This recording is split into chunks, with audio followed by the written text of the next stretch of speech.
Hey everyone, my name's Trapixium, and this week is gonna be a fun one.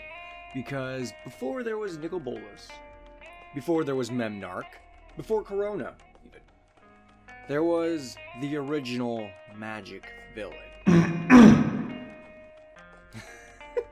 Zen, I love you.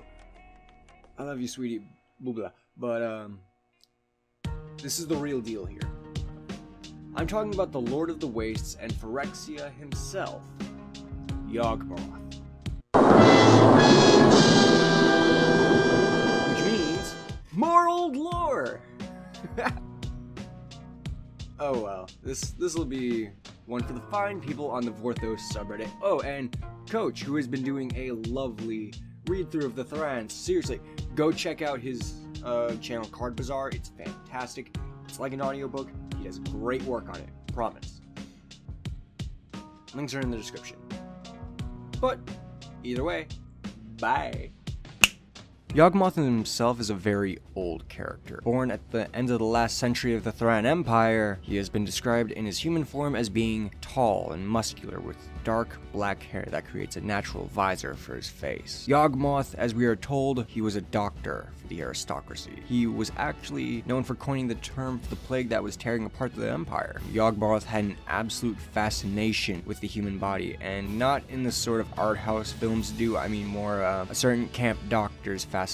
To Yawgmoth, the human body was a marvelous machine, and unsurprisingly, he believed in eugenics, and sided with the Republicans over the imperialists that were vying for control, and Yawgmoth was exiled for backing the wrong horse. During his exile, Yawgmoth traveled the globe and found many civilizations, and well, he would then commit mean atrocities again. Going down the list in no particular order, he poisoned human tribes, forcefully examined the nervous systems of various Viashino communities, gave the leaders of various Leonin nations rabies, which by the way, they all killed each other, incited a workers' rebellion that toppled 1,000 years of dwarven rule in the Orin Deeps, set a white death upon a nation of minotaurs just to study the effects, and probably the most messed up of all, turned the creeping mold of Argoth into a plague that killed the elves and kidnapped a priest and her healers, held them to ransom only to have the ransom paid and not get the priestess and the healers back, but only get water and 12 dead healers. Why? To be honest, I don't know entirely what was going on. 5 years in exile and millions of lives affected later, Yawgmoth was called back to the Empire's capital city, Halcyon, where the Empire's leaders were unaware of what Yawgmoth had been up to. He had been called on a doctor's visit to help cure the Grand Artificer known as Glacian by his wife and chief architect, Rebecca. Glacian, as it turns out, due to Power Stone exposure, had contracted what Yawgmoth dubbed phthisis. Yawgmoth needed funding to study this plague and asked the elders of Halcyon for funding, and after being suggested to do so, Yawgmoth began experimenting with metals as a potential cure for the disease. It was then a man known as Gix, the person who stabbed Glacian, came to Halcyon with supporters in tow. A group known as the Untouchables, and no, they weren't a group of cops dedicated to fighting Capone in Chicago. They were exiled, infected Thran that lived in the caves beneath the mana rigs that harvested power stones. Gix and these Untouchables were intent on starting a rebellion. Yawgmoth managed to settle this dispute by offering free cure to the Untouchables. Free cure? Where'd you get free cure? I thought that was supposed to go to Glacian. What are you doing? But no, he gave it to the Untouchables. The elders were impressed with Dr. Yawgmoth, R.I.P., and they made him a member of the Council of Halcyon, and were allowed to make laws regarding health. Yawgmoth quickly began abusing his position and sending newly infected down to the caves, and had healthy Untouchables carefully in his back pocket, using them to remove his enemies from the city. Yawgmoth began to dilute the serum he was giving out to make it less effective, which stoked another round of rebellion as Yawgster gained control of the guards. It was then Yawgmoth met the planeswalker known as Dyfed. She was there to see Glacian and managed to rope her into a little project. Yawgmoth wanted to find his own plane so he could create his own paradise, and set Dyfed to find it. At that point, Gix reappeared in Halcyon with both healthy and sick Untouchables ready to take the city. Yawgmoth was prepared, using an artifact he made, gained control of all the power stones in the city, including the guards, which were powered by power stones. The rebellion was quelled and Gix was brought to kneel before Yawgmoth. Once Halcyon was rebuilt, a massive celebration was held to honor Yawgmoth's efforts, but before the festivities could get underway, a delegation of representatives had arrived claiming to represent the nations Yawgmoth had committed those atrocities against while he was in exile. The delegation had come to declare war on those who stood with Yawgmoth. The council voted on whether they had Yawgmoth turned over or they protect him. And the vote came to a split, with the only two left to break the tie being Rebek and Yawgmoth himself. Why does he still get a vote? The two voted together to protect Yawgmoth. He immediately had the delegation arrested along with the elders. Yawgmoth now controlled Halcyon. It was then Dyfed came back with information regarding their project. She found a perfect plane that came with a permanent portal between Dominaria and the newly dubbed Phyrexia, thanks to Dyfed herself. Yawgmoth traveled to this new paradise and bound himself to his plane's core and became its god. Yawgmoth had the plague ridden brought to Phyrexia so they could be implanted with empty power stones that drained away the sickness. They began to evolve to the plane, growing more and more disfigured from a normal human. Yawgmoth took 2 halves of the power stone and hid them in Glacian's wounds. That is some Saw 5 stuff right there. Yawgmoth had been waging war against the United Nations of Dominaria and was winning, using the guards of Halcyon, Phyrexian soldiers, and Power Stone nukes called Stone Chargers. No one could stop him, not even Dyfed.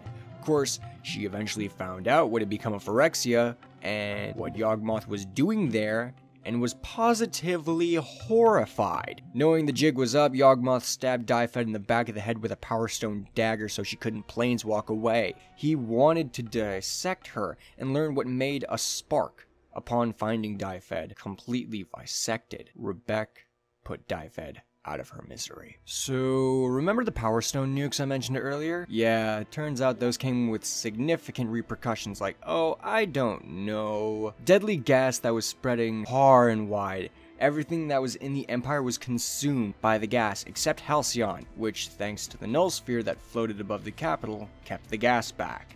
In an act of defiance, the operators of the sphere sacrificed themselves, causing the sphere to slip into space. It was then the gas overtook Halcyon and chaos truly came. Everyone either died to the gas or fled to Phyrexia. Yawgmoth planned to hide away in Phyrexia until the gas had subsided, but Rebek had seen Yawgmoth for what he truly was and found the Power Stones in Glacian and closed the portal between Phyrexia and Dominaria. And it was Rebek's belief that Yawgmoth would be removed for all eternity.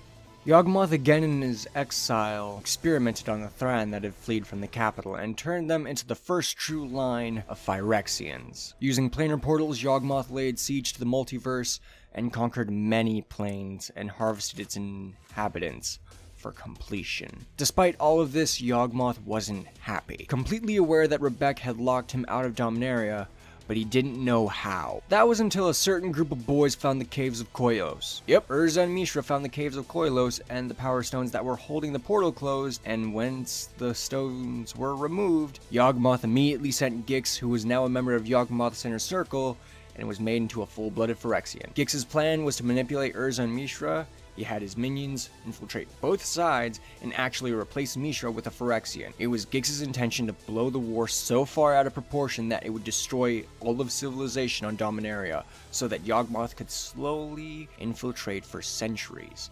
But then Urza activated the Golgathian Silex, and Gix ran back to Phyrexia and told Yawgmoth what happened.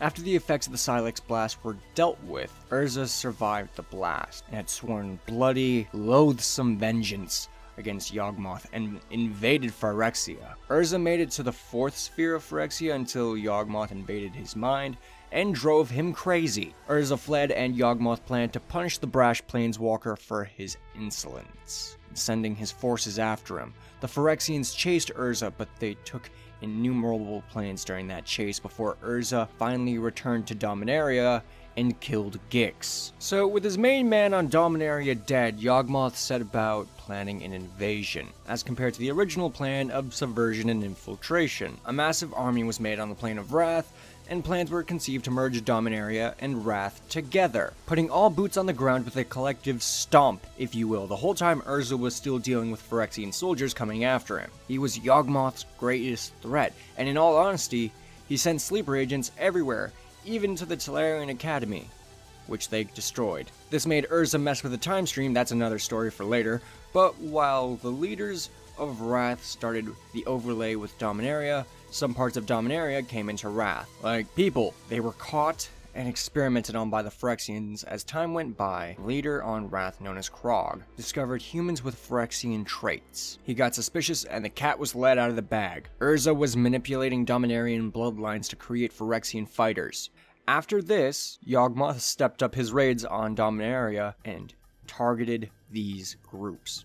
Nations were devastated. Yawgmoth brought hell to the people of Keld and Benalia, and even left poor Gerard Capuchin an orphan. Aww. Distasteful. Yawgmoth faded into local myths as Lord of the Wastes, a Magna God, capable of immortal war on Dominaria. The time finally came for Yawgmoth to invade Dominaria, and that he did. Yawgmoth stayed in Phyrexia and guided his troops from there. During the invasion, Urza led a group of planeswalkers to take him down. They failed, and Urza couldn't bring himself to destroy Phyrexia. He then bent his knee to Yawgmoth alongside Gerard Capuchin, who also planned his own joint operation. Once they both escaped, Yawgmoth himself appeared on Dominaria in the form of a death cloud, killing the living and turning them into undead that only served him. Right when Yawgmoth was at the cusp of overtaking the skyship Weatherlight, the crew noticed the old null moon and punctured it, causing Yawgmoth to be covered in white mana. Yawgmoth couldn't escape as the last portal was covered in magma. Racked with pain, Yawgmoth took hold of the ship in a form of massive tentacles. Ew. In a moment of bravery, Gerard Capuchin took Urza's eyes, which held Glacian's power stones, and the Weatherlight itself, and activated the Legacy. Legend says the Legacy was a mass of living light that destroyed Yawgmoth. The tyranny of Phyrexia was over. For now. And with that, we have Yawgmoth, a character of his time period for when magic was in its formative years. We had the anti-hero in Urza, the actual hero in Gerard, and our out-and-out villain in Yawgmoth. Honestly, what else do you want me to say about him? He was a nuanced take on the heroes and villains of our times. He believed in eugenics! Seriously, he was designed to be the great evil that magic needed and mold that was improved on as time went by in characters like Nicol Bolas and Baron Sengir. Thank you so much for watching. Now tell me, is there any character you can think of that's similar to Yawgmoth? Personally, I get visions of the Claw from Inspector Gadget. Oh, also, if you enjoyed the video, hit that like button, and if you want to revel with me and Xenagos on that weekly, hit that subscribe button, and I would like to take the time to say thank you all so much. As of our last upload, we hit 200 subscriptions, and that is a big accomplishment, and I just want to say thank you all so much for your continued support. I'll be sure to work for it in the future as we move forward, reveling together. Once again, thank you all so much, and until next time, may the Lotus watch over you.